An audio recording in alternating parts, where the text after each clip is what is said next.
welcome to Planet Marzipan. I am Mezza. I'm here with my good friend. Hey, Craig, freshly returned from Edinburgh. We are pleased to welcome Mark Kelly to the podcast. Welcome, Mark. Hello, John and Craig. How's it going?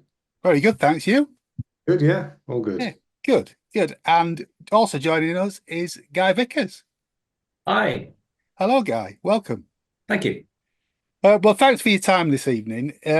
We're honoured to have you both on the podcast. We're talking at the end of October 2024. There's a couple of fairly big releases just about to hit.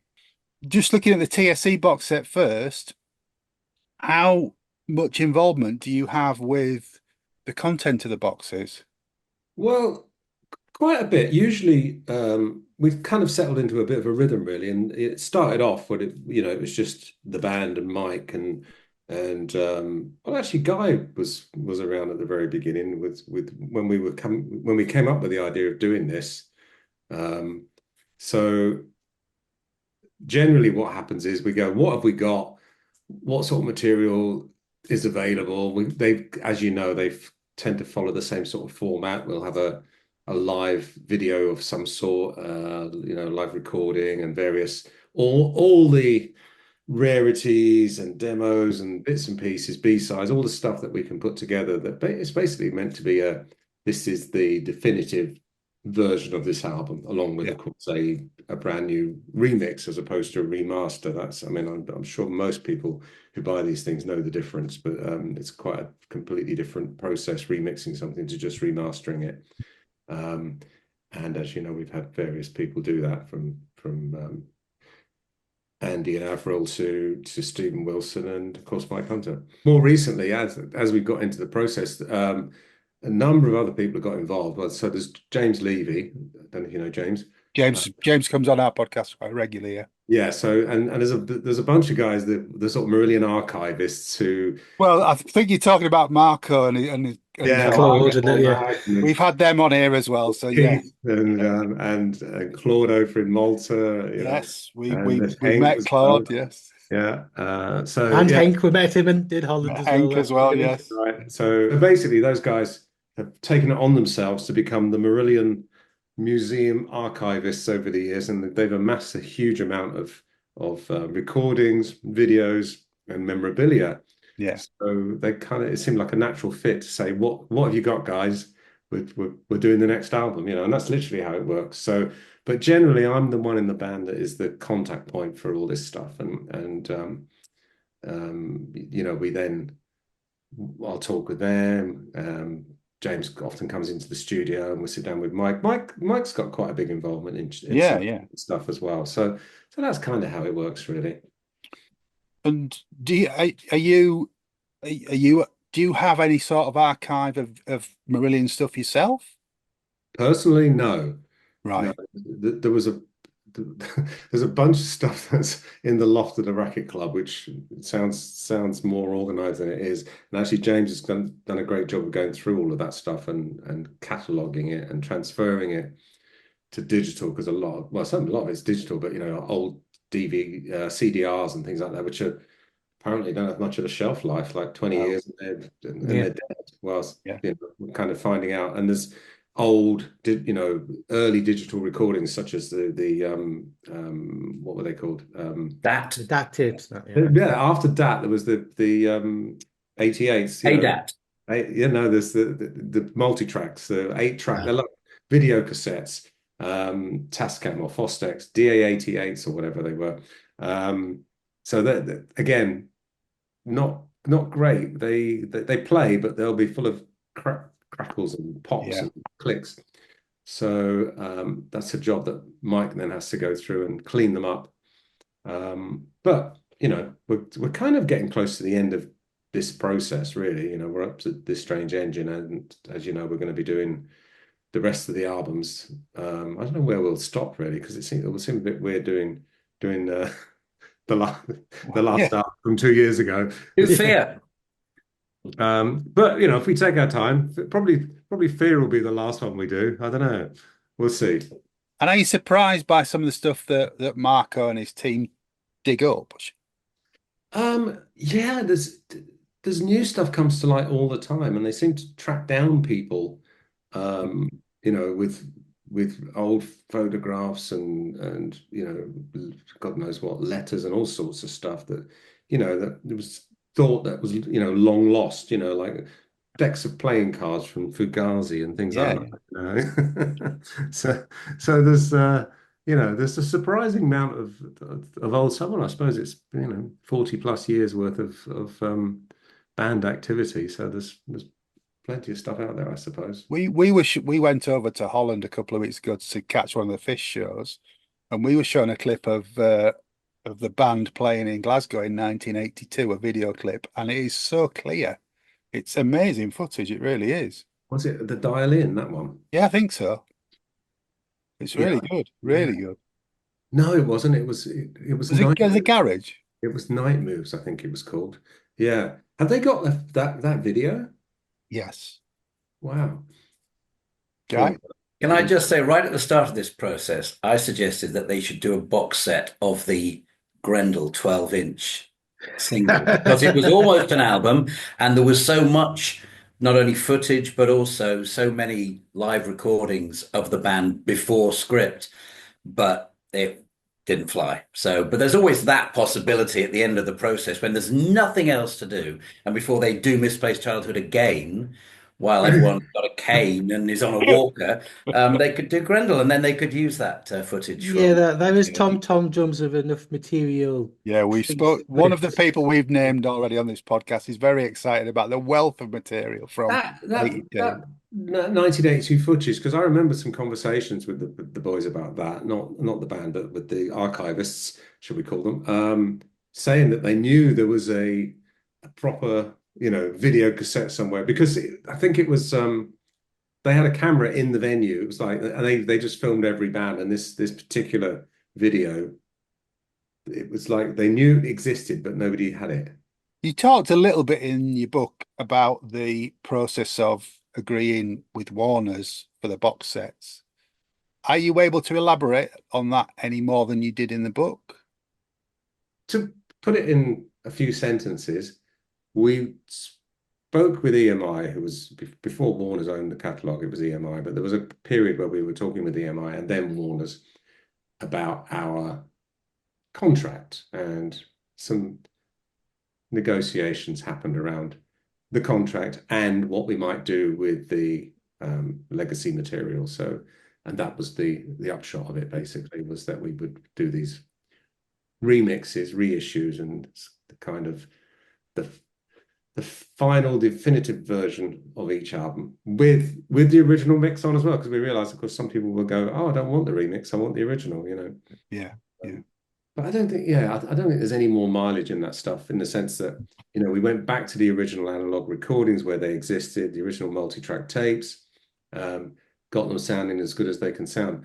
Although, having said that, when you see what you can do with AI on recordings, I mean, it's uncanny. I mean, Mike uses AI so when we jam, for example, we'll be playing in the room and there's a lot of spillage on the microphones. Steve Hogarth might be singing a little germ of an idea really, really quietly into the microphone. And of course, his voice compared to the drums in the room will be quiet. Yeah. And it's completely unusable in a sense. But then you can take that and you can remove all the background noise and just have his voice completely clear and turn it up in the mix. So for our purposes, when we're looking for ideas that we think, oh, this would be worth working on, in the past, things like that might have got missed because it was so quiet within the recording. But now it's possible to make it, prominent and loud, where you would have the vocal and say, hey, what about this? This is a really nice vocal melody with this piece of music. So although these things won't appear on actual albums, they're really useful as a tool for us. So what I'm saying is that at some point in the future, you might end up with a recording that at the time maybe wasn't that great, but you can turn it into something much better sounding. Have you heard Peter Jackson's done a lot of that with the Beatles stuff, though, hasn't he? Yeah. And I think they've done that with Queen. Well, I was just about to say, have you heard the new Queen remix of the first album? No. Oh, they've remixed the first album from '73. Right. The It's Queen one, yeah. yeah, well, it's called Queen One now, which it never was. It was just the It's just Queen. called Queen, wasn't it? Yeah, with Yeah, the one with Liar Liar and Seven Seas of yeah, Rhye, yeah. wasn't I it? mean, Liar sounds. It's Oh, amazing. It sounds live now. It's really giving it some depth, but it's great. quite contentious. Oh, I so must yeah, admit. there's bound to be stuff that people will be able to do in the future, Yeah. with old recordings that probably aren't presentable now. So who knows? And we're also on Monday as we're speaking. So yesterday you announced the remains of the weekend release from the part two of Port Zealand from the last convention, which is all of Friday night, the second half of Sunday. Have you got any memories of those sets? Do you want me to lie? Is this a good point for me to lie? You can lie. You can lie, yeah. I'll make it up. No, I actually don't. What did we? I don't even remember what we played, to be honest. I know it was the Saturday night was the album night, wasn't it? That's right, yeah. Night, but apart from that, not It's all really. a blur. I But I'm don't All sure a it's blur. really good. well, it was good. I don't think there was any theme to the other two nights. Looking at the sets that you played, they were quite eclectic. They were definitely convention set lists. No, it was. I think what happened was the record company Ada wanted to release a live version of the album, and that was a really nice live recording. So we went, oh, let's just use that, and then Mm. so we kind of used half of the weekend because of that, and then it was like, okay, well, there's all this other stuff from the weekend. It'd be a shame not to put it out 'cause it's good. So that was how it ended up being the remains of the weekend. I get the impression that you work with Lucy and kind of have these off the wall ideas. You're kind of one of the ideas men about the band. Is that something that you're really interested in? Trying different ways to promote the band and different angles to sort of get the music out there? Definitely, yeah. And from time to time, I sit down with Lucy and have a little brainstorm session where we try and come up with some new ideas, things to try. Half the things don't ever get past the oh, that's a great idea stage because people go, what? But, You must be used to that by now. yeah, of course, yeah, yeah. But I still enjoy it, and so does she. So it's kind of a thing that we do occasionally, once every twice a year or whatever. See if we can come up with some new because it's. I think from her point of view, I understand where she's coming from because she wants to try and like when you've done all the jobs that you can do with within management of a band, whether it's organizing tours or dealing with record companies and talking about contracts and all that sort of stuff, then it's like, where's the new challenge? So coming up with a new idea or something new to try keeps it interesting. Yeah, yeah, definitely. And also trying to be heard in the 21st century now, where everybody's on different versions of social media and everything like that, and to actually get a voice out now for people to know what's happening and what's going on, it's difficult to rise above all the noise. It is, yeah, and especially when you put out so little material like us. I mean, in terms of new material, an album every 3 or 4 years isn't really on the same sort of social media scale that a lot of artists work at these days. You're Yeah. expected to put out so much new material. I don't know how people do it, but there you go. But when you were on Castle, you had to put an album out every year, didn't you? Just to get the revenue and the turnover. Well, we didn't have any other way of making money apart from through royalty income and advances for records. So yeah, it was kind of a necessity. The live work at the time wasn't earning the sort of money that, well, it just wasn't the same. I mean, I think, it kind of flipped on its head back in the 80s. Touring was seen as a loss leader for Record sales, yeah. record sales. Yeah. Yeah, It was yeah. kind of, you go out there and toured, not to make money, but to try and sell more records. And then at some point in the 90s, it kind of flipped around the other way.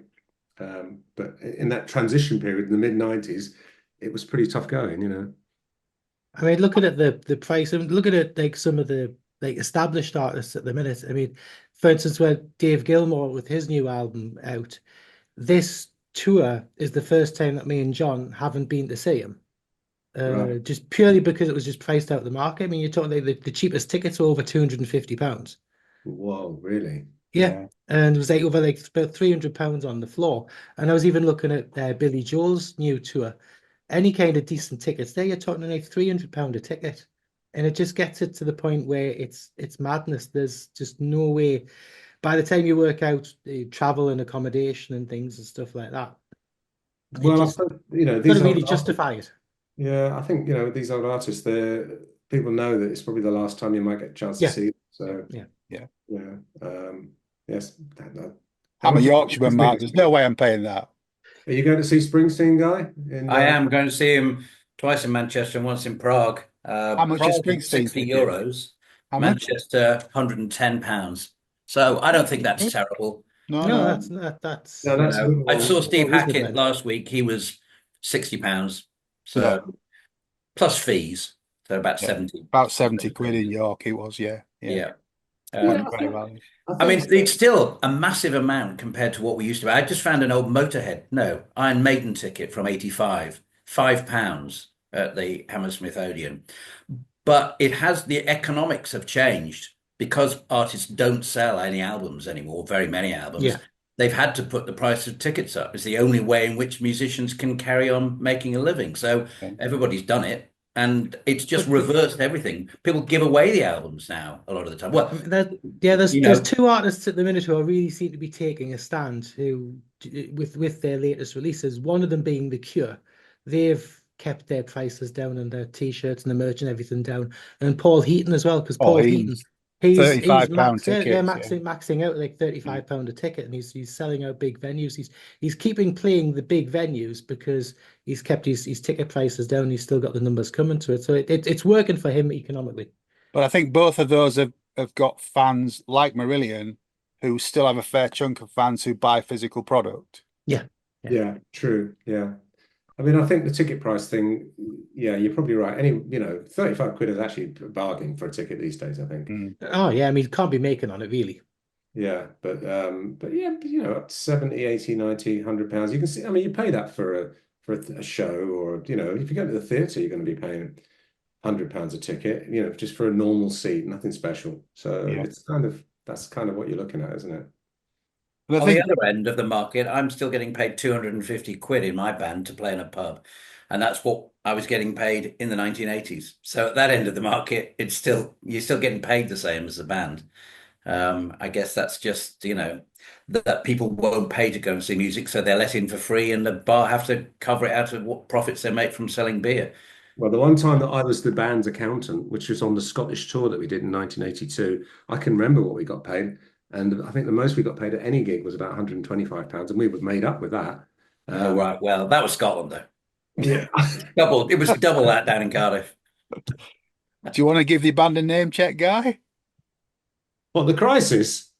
There you go. The Crisis. He was all ready for it there. Did you see that? Yeah. He's got Actually, we got two. The Crisis. The new one is the 1985, the All 80s Tribute Act. Yes. So, thank you. You can edit that out. No, we'll keep it in. Leave it in. Wearing one of your t-shirts as well. I can't quite see. I'm not. No, actually, I'm wearing one of. Cruise to the Edge. Oh, yeah. Right. The first cruise to the edge that you did. Mark, can I go back to the Castle years? I think it was from reading your book, but certainly for some interviews that I read with you around the time, I sensed that you were a little frustrated with having to churn an album out a year, in that you didn't feel that maybe sometimes the songs had been given enough time to gestate. Yeah, I suppose at the time it did feel like a bit of a not a slog, because it's not, compared to real work, it's not, even having to make an album a year until exactly, but I think it was good. I have to say, I think there was good and bad things about it. Being forced to put an album out a year. The good thing is that there was quite a bit of variety in the songs that we put out. Maybe because it was like, oh, we've got a song, let's put it on the album, and going back and listening to them now, like This Strange Engine as an album, I don't think it's suffered really for being made that quickly. Definitely not. Although having said that, Radiation and .com maybe did a little bit more, but they're not terrible albums, but they're not in our top 5 for most people. That's the truth. So I think that says something. .com's in my top 5. What's that? Yeah. .com is in my top 5. Is it? Oh, well, there you go. Yeah, great album.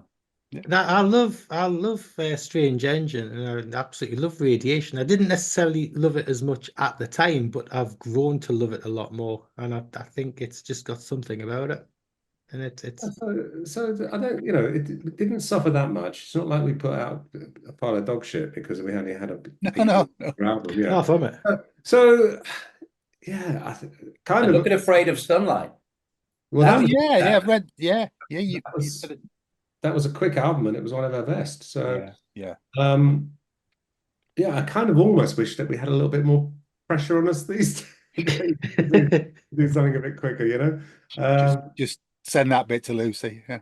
No, What it's about Father Time? Does he feature? no, sorry. What about Father Time? Does he put any pressure on you? Well, there is that. Yeah. No, I think the thing is, we are trying to make it an enjoyable experience making this album rather than it becoming a The weight around your neck. of stress and disagreements and arguments and stuff. So I think it's good for our longevity and morale to not have that pressure, I think, because it was a bit stressful, how it affects the members of the band have to put stuff out that not everybody was like 100% behind. And that's kind of our rule of the last decade, is that we don't make any songs that members of the band aren't keen on. Which must mean it's harder to get things through then, must it? It just takes longer. We have to make a lot more music until we get to the point where we've got enough material that everybody goes, yeah, this is all really good, but that's not a bad thing.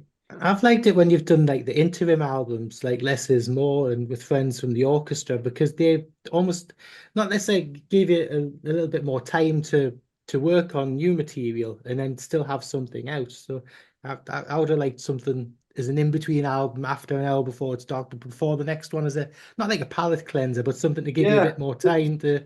there's a bunch of songs that we've got that kind of fit into that mold, and that they're not they wouldn't be like a typical Marillion album, but it's a shame that they haven't been released. It's like Yeah. We've talked to a few people and they've mentioned potentially an EP for these songs. Yeah, that's a possibility, but we talk about these things, but then we never get past that might be a First good conversation. idea, but never know. It could happen after the next one. Yeah, a sort of an album of, I don't know what sort of album it would be. It wouldn't be a album of whoppers, like these big long songs. It's more the sort of material that you hear in Radiation and .com, Yeah, I suppose. yeah. There's Mark, can I ask certainly a you about segment how of the fan base who would appreciate an album of shorter songs. there is? Yeah, exactly. Yeah. It's come out in the comments about the Fear episodes. There's two camps. There's people who absolutely love Fear, and there's people who are yearning for the shorter songs again. But Yeah, I think there's a place for both. That's the truth. Yeah. Yeah. One thing I noticed from that podcast was that some people will talk about a song and they say, well, I like bits of it. And then there are other bits of it I don't like. And therefore, overall, I can't like it. At least a short song, you either like it or you don't like it. And if you don't like it, it's gone pretty quick. Whereas if you don't like a bit of a song, then it can put you off even starting listening to it because you know that bit's coming. Yeah. Or alternatively, you don't like this, but there's something else coming up in a minute which you might like. So Maybe. I think that's Prog. For me, Interior Lulu is a bit like that. There's a few bits of it that I don't really like, and Grendel's a bit like that. There's a few bits of it that I do like. The campaign starts here. Mark, we spoke to Steve Rothery back in summer, and we asked Steve about the writing process. I get the impression from what Steve said and from listening to yourself that your role in the writing process has changed drastically from the early days.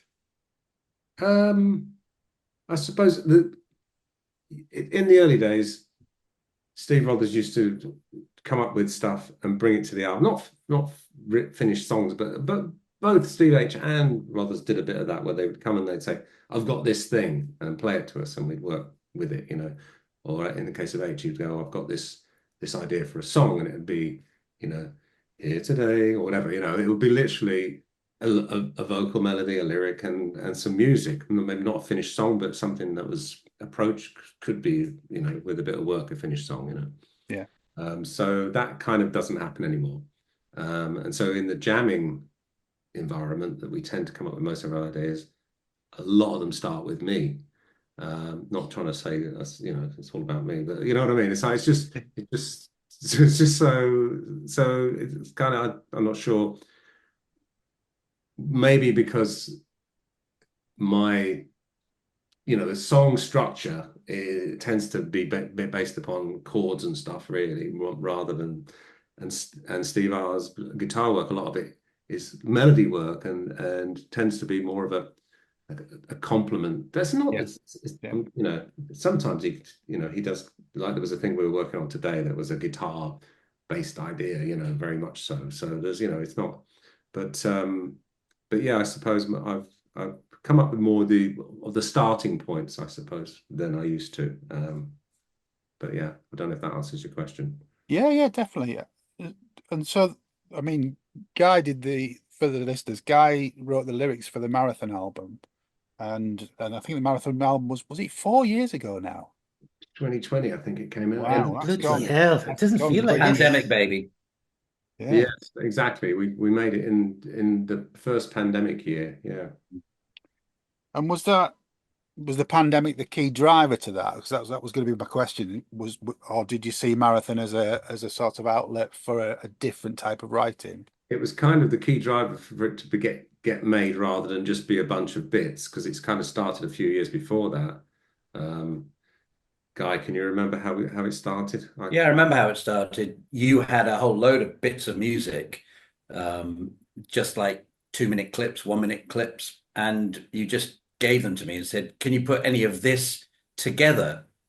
Does any of this make any sense?" And I did a few, of which we ended up using Amelia and 2051, put lyrics around bits of music that were in kind of very basic form. And then when Mark okayed those, that was the sort of the starting point. We were originally going to make an album with just 3 long songs on it. And at one point we were going to call it 3 Long Songs. That was going to be the name of the album.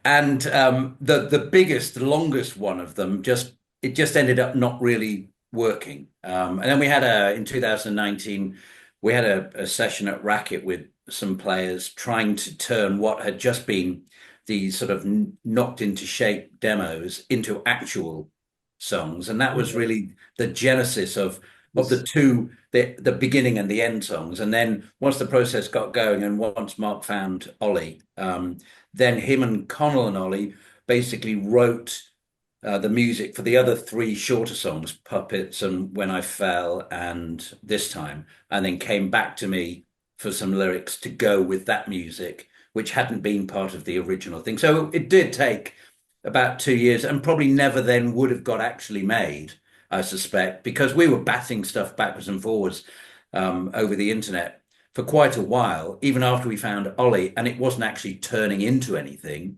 until suddenly Mark didn't have anything else to do. And that's when him and Connell and Ollie, and I don't really know how they did the music, because although you can tell from listening to the early demos that Amelia and 2051 were from those early demos, they don't sound anything like them, really. They just completely redid all the music, and then Ollie kind of shaped the lyrics in terms of melodies around it. So that's really how it developed, and it was a great experience for me. I know there was originally some support slots planned for the Big Train gigs. That's right, yeah. And David's unfortunate accident, and yeah, that was pretty tragic. So yeah, Nick Shilton, their manager, that asked me if we were interested in doing some support slots, and I was kind of like, yeah, great, let's do it, because it suited me. I thought what I was concerned about was trying to put together a set of an hour and a half's worth of music. You need these days, I don't know, back in the old days, maybe not, but these days you need an hour and a half minimum, I suppose, to play a show where you're headlining or you're the only band on. We didn't have an hour and a half's worth of music. So being offered a support slot where you play for 45 minutes was great. I thought that's perfect. We can don't have to have an audience. We can play to their audience. We can try it out, see what it's like to play live. So we could only do about half a dozen of the shows anyway because of Marillion commitments. But I said to Nick, yeah, we'll do it. Great. And then, of course, David tragically died. Yeah. And the tour was cancelled. And then that was kind of it. The chance to do it after that was, I don't know, I just didn't like the idea of going, okay, I'm going to put together a tour, never having, take a band out, because where do you start when it's like five guys and you're starting off? You can play in an empty pub. It doesn't cost you anything. Yeah. If you've got your band, you rehearse, you know what you're going to play. It's kind of an organic thing, and if nobody turns up, you haven't really lost anything apart from your time and petrol money, really. But if you've got a band and then you need a sound engineer and hire all the gear that you don't own, and so it was just like, oh, this is going to be like a major financial risk that I wasn't prepared to take, really. So we never did at all. But I don't know, maybe something will happen in the future. Well, I was going to say, is there any chance of another Marathon album or another Mark Kelly solo album? I did start fairly recently, knocking some ideas around with Ollie, actually, and I put a stop to it because I was struggling to try and do that at the same time as doing the Marillion. Doing new stuff, Yeah. It's kind of doesn't really work. I said to him, we were both enthusiastic. We did try a few things. There's a couple of things that's kind of started from the previous sessions that I was really excited about. And because when we were making that album, I said, look, we've got enough material for an album. We should stop here. There was 2 or 3 other songs. A guy can remember. He wrote the lyrics to them. There was at least 2 or 3 other songs that were. Round and Round was one, which even featured in the background of one of the video clips, but never made it onto the album. Yeah, there was Round and Round. There was Living by the Hunch. There was, and the one that I really liked was Looks Like Rain, which never got finished, but it was a really promising beginning. So there's a good chance that we could do another album, without. One of the reasons I recall for calling it Mark Kelly's Marathon was it was a bit like Ritchie Blackmore's Rainbow, which only ever had to feature Ritchie Blackmore, therefore. I know Mark said, well, eventually it'll just become Marathon, and indeed Rainbow eventually became Rainbow, but no 2 albums featured the same musicians on it. So I think it helps Mark to just leave it there, and if he ever wants to come back to it, he can use whoever he wants, and he's the thread through it. Yeah, definitely. And the book was around the same time, wasn't it? It was the following year, I think. Again, it was stuck at home with nothing to do, and Nick Shilton, who's also a book publisher, asked me one day if I've thought about writing a book, and I said I hadn't. And he said, "Oh, well, have a think about it. I think you might have a book in you." I said, "Well, that's what everybody says, isn't it? He's got a book in there." Yeah. But I did give it, I gave it some thought, and I thought, well, that's actually quite an interesting idea. So, the book was fun. I enjoyed it. I had some help from Phil Wilding. Yes. I didn't see myself as a writer, so I started off the idea I was just going to sort of dictate it all into a microphone, and then he would turn it into words, but I couldn't work like that. I started doing it. I thought this just doesn't feel right. So then I started writing it, and as I went on, it got to the stage where I send a chapter to Phil. He would then edit it and make some changes and add a bit and cut bits out and send it back. And I could tell I was getting better because he did less to it as time went on. Each chapter he did less to. So, but he still made a very important contribution. But I still felt like it was my words. But I remember reading some guy reviewed it and said, "I didn't know Mark Kelly was so funny." And I'm thinking, "Oh yeah, that's good." It's a really good read. It's a really it is a good read. That was the thing about Phil. He turned what was an okay read into a really good read, I thought. So that's what I wanted. He didn't change it materially, but just picked up on some of the things that I said and added the Fleshed it out a little bit, yeah. Yeah, just polished it, really. That was it, Yeah. which was great, Did you have to prompt your memory, or did you remember everything? Oh, I've got a fairly good memory for stuff like that, but the internet is really useful, and also and find out things you don't What was I doing? And of course, everything you read on it's true. Yeah, but like for example, my great uncle Dick Timmins, the IRA guy who tried to blow up King George VI. I'd heard this story from my uncle, my dad's brother, and of course you always think, oh, it's probably a made up story. So I start digging around on the internet, and he did actually escape from prison twice. It's there in newspaper articles. You can. So that was great, and I used the same sort of researching technique to check stuff to do with Marillion, that my memory of it, I'll be thinking, now, was that happen? Did that happen then? And I could go and check, and say, okay, yeah, that was that gig, and that makes sense now, So I tried to be as factual as I could. I didn't make stuff up. But the things that I couldn't remember completely, I would try and find out by other means. So it was useful for that. Did you get some feedback from the other guys? I believe Fish talked about you sending him a copy, for example. Oh, he was on the phone to me asking me when where was his copy, and it was just it was one of those weird coincidences. I'd literally just written a little message to him in the book to send him because they literally just arrived a few days before. So I was like, "It's on its way. I've just packed one up for you." Stop, And then he was like, I thought I better send it to him because he's probably going to get upset about some of it. But he took it pretty well, actually. He did his Friday night podcast thing that he does, where he kind of reviewed it, but he even read a few passages from it. So I thought That's good. But I'm still waiting for his. We're all waiting for his, but I think it's a long wait, isn't it? I've actually had an idea. I'm going to take all of the inserts from all of the CDs he's released over the years and write his biography because it's all in there. You don't need to wait for him to rewrite it. There's probably 50,000 words that he's written across his. Oh, more than that, yeah. My only advice to him, which he probably won't follow, is that once he does write it, if he gets around to it, is get an editor because it will be twice as long as it should be. And if you get somebody to edit it, it will probably be a good read. Yeah. There you go. No charge for that, Fib.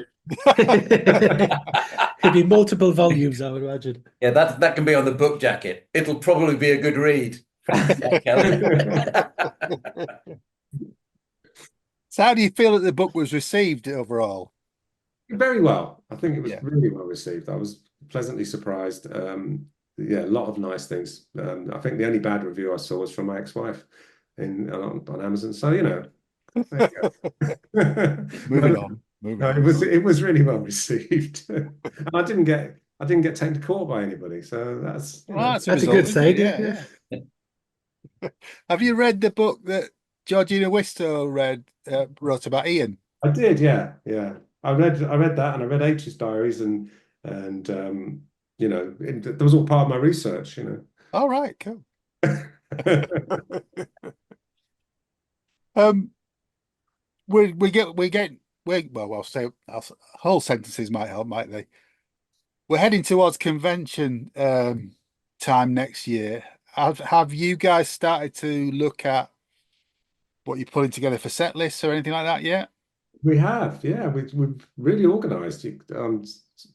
Surprised. I thought, it would be like it normally is with Marillion. It would be the first day of rehearsal. Oh, what we're going to do.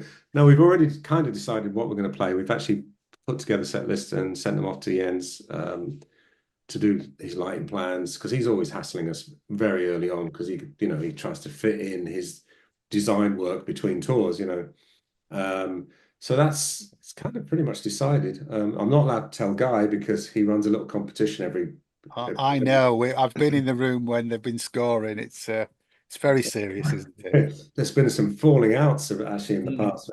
People have been accused of cheating and stuff like that, getting inside information, insider trading, on the song titles. So I'm sworn to secrecy.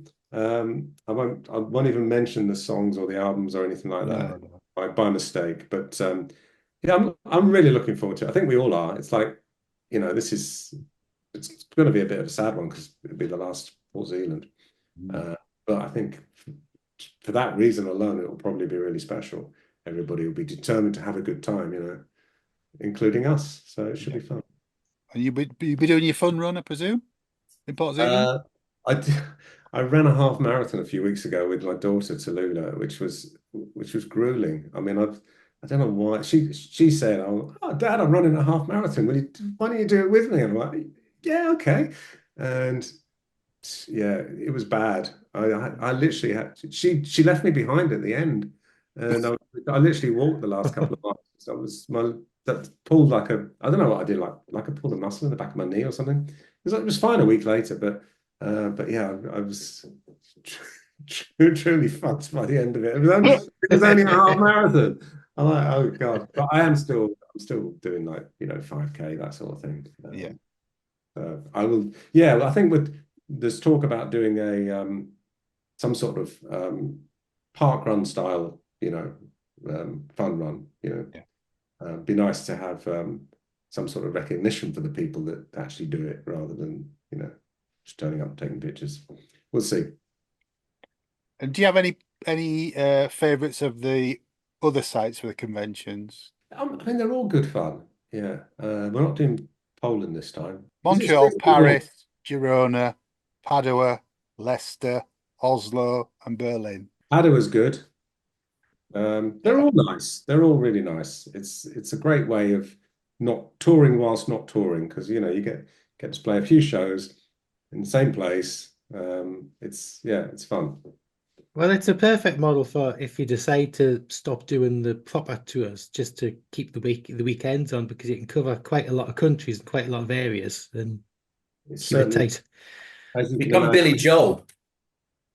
What about Billy Joel? You become Billy Joel. I mean, he comes and he's one show in the UK. This next year is going to be in Scotland, and his one show this year was in Cardiff. It was Wales, isn't it? And he just comes over.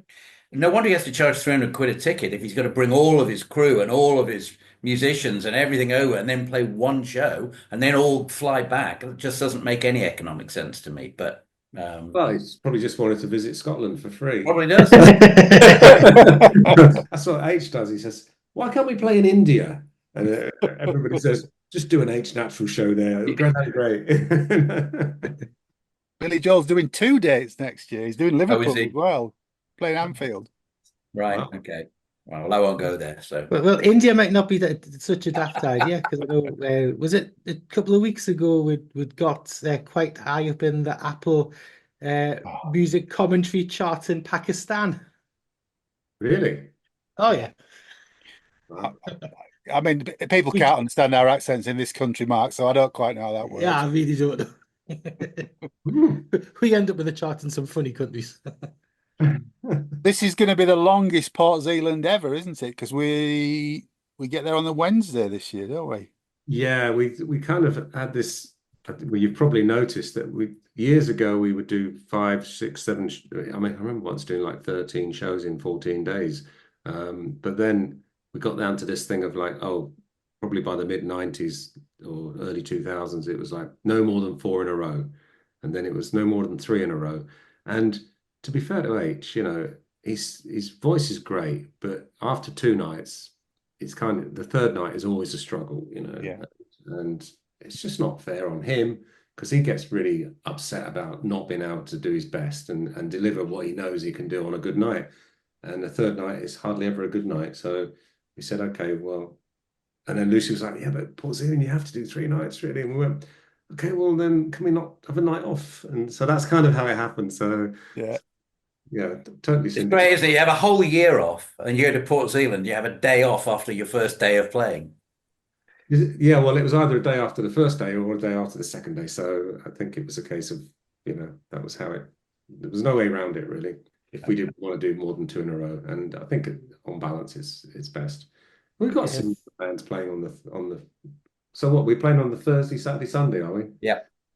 Yeah, so we've got other bands playing on the Friday. So people will still have a great time, I'm sure. Oh yeah, definitely. And I think the first time that you introduced the first day having no gig was a really shrewd move, because people are reconnecting with friends on that first day. So all of that happens without disrupting the game. Exactly. You're not standing in a venue talking to people you haven't seen for 2 or 3 years whilst the band are playing. Yeah. And setting everybody around you, you know.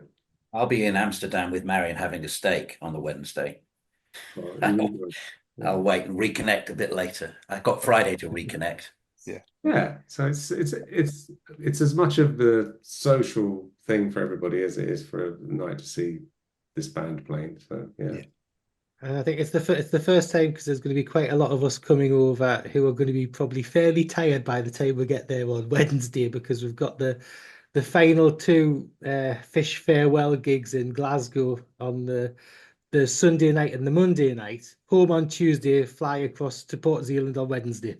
Oh, right. Is he that is his final 2 gigs, is it? Yep. Yeah, yes. If he manages to stick to schedule, yeah. Right. He's only had one cancellation so far, but he's had a very, very grueling tour. A lot of like 3 and 4 nights on the belt. But he's done better than a lot of people were anticipating so far. Yeah, I'm surprised that he doesn't follow our system of having 2 gigs and a night off. But I think it was to get it all condensed and done in a reasonable amount of time, because I think he wasn't sure how the tour was going to sell, and I think it outstripped what they were expecting. So fair play to him. You're not tempted to go and see him, Mark, or is that not something you can do and stand in the audience without getting hassled? Is he playing Oxford? I don't know. Is he playing up? Maybe He's doing Aylesbury. Doing Aylesbury, yeah. Right. He hasn't invited me. Oh. He was slagging me off on his podcast or an interview with somebody. When was it? His interview with Mick Wall recently. Yeah. Somebody sent it to me. Water off a duck's back. Yeah. What he said about Ian wasn't correct either. It isn't in Ian's book, so. No, that's the thing. Yeah, he was. Yeah, you've just reminded me. He was attributing something to me that I didn't actually say. So Yeah. I'm not going to get into it now. We've nearly got you. Nearly got you to say. Oh well. But if he did invite you, would you go? Yeah, probably. I've been to his gigs before.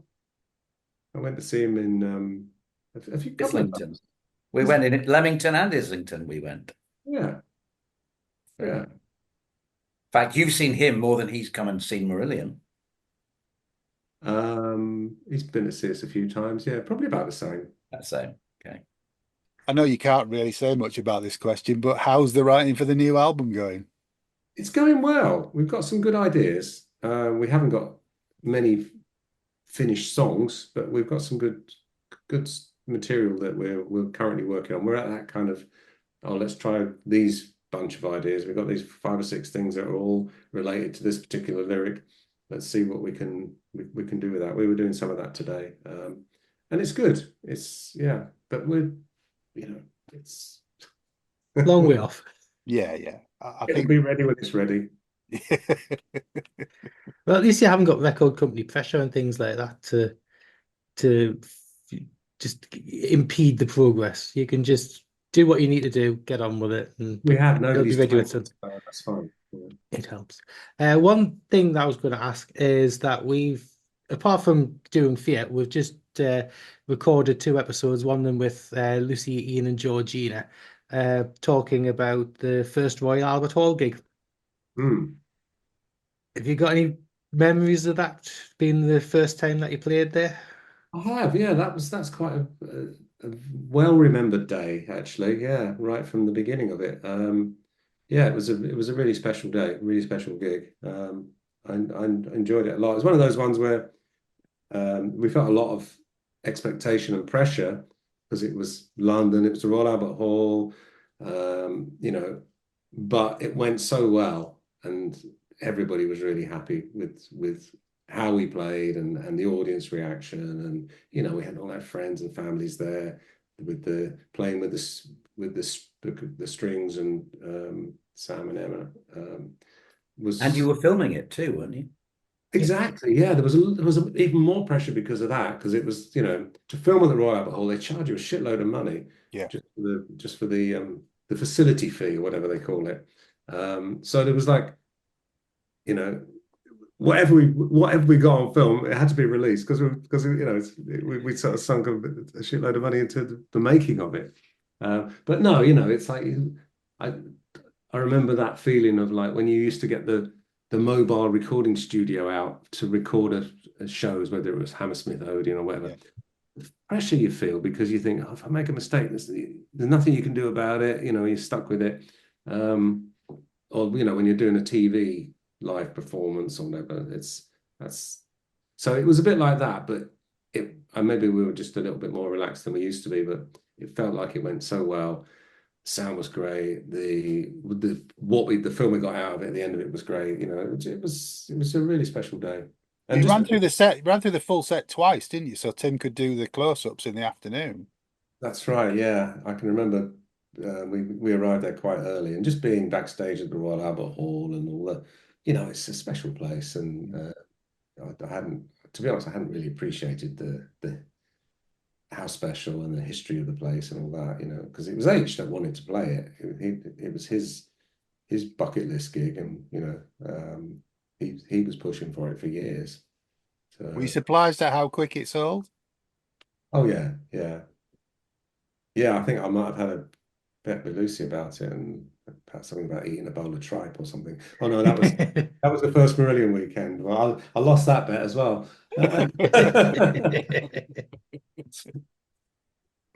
But yeah, I was surprised. Pleasantly surprised, of course. So have you got a book at this venue for yourself? Is there anywhere that you haven't played yet that you would love to? This venue. Go Up Live in Manchester. It's got the best sound of any arena I've ever been to. Really? Fantastic. Okay. Absolutely fantastic. Not really. I haven't really thought about that. Yes, that one. Let's play that Cool. one. Oh, the Sphere in Las Vegas, yeah. Oh, the Sphere. Wow. Oh, that'd be brilliant. Yeah. Wow, yeah, that's something else, isn't it? That must be special doing that, and to have that facility with all the screens and everything.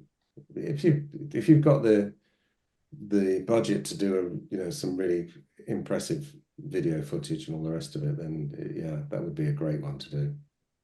We haven't talked about it for a good few weeks, but Craig has a campaign that he's trying to get off the ground on this podcast, and that is to get you to play Brave with an orchestra at the Royal Albert Hall. Can you help us out? I don't know. I think the orchestra thing, it's an expensive undertaking to have an orchestra. We have talked with various people over the years. There was somebody in Poland who said they could get us an Eastern European orchestra with, you know, like a really good orchestra, but a lot cheaper than a British, you know, LSO or whatever. I'd love it. Yeah, it would be great. I'm not sure about Brave in its entirety though. That's Oh yeah. But yeah, that would be great. There you go, Craig. There we go. All right. That would be great. That's your quote there. For Yeah, your campaign. Mark Kelly. That would be great. Fully endorsed now. Yes. What are you listening to at the minute, Mark, music-wise? What am I listening to at the moment? Nothing. Okay. No, I haven't. I couldn't name a brand new album that I've gone, oh yeah, this is really good. Or no. What can you recommend? Actually, a friend of mine suggested that The Cure, the new Cure. All right. I haven't heard it now. Prog is my stuff. The new Frost album's brilliant, but it's massively over the top, but it's great. You love the new Coldplay album as well, though. I do love the new Coldplay album. It's very positive, and it's all the better for it. Right. Okay. I'm enjoying the new Gilmour album. It's better. It's better than I thought it was going to be. So, well, you're listening to Guy. It's better than I thought it was going to be. Yeah. I've always found his last two solo albums a bit dull, but this one's got a bit more to it. I'm listening to the new Fabulous Thunderbirds album and the new Jason Isbell album. Right. I'm going through a blues rock phase at the moment. Not really prog. No, it's fine. Brilliant. Okay. Well, look, thank you very much for your time this evening, guys. It's great to have you on. If you do listen to the pod, Mark, let us know what you think. I will check it out. We'll send you a copy of this so you can veto anything that you don't like that we've said. Well, I don't think I said anything that I don't I like. don't think you did either, no. You've got your lawyer here as well, so you're okay. Well, there's You're just covered. that bit that I said you should cut out. I can't remember what it was now, but you know, It's fine. Probably Well, about so fifth. we'll send you that across before it goes out, but it'll be 2 or 3 weeks before we put it out. lovely. All right then. All right, Well, but thank you very much for your time this evening, guys. Cheers, Thank lot. you. Thanks a lot. Cheers, Yeah. guy.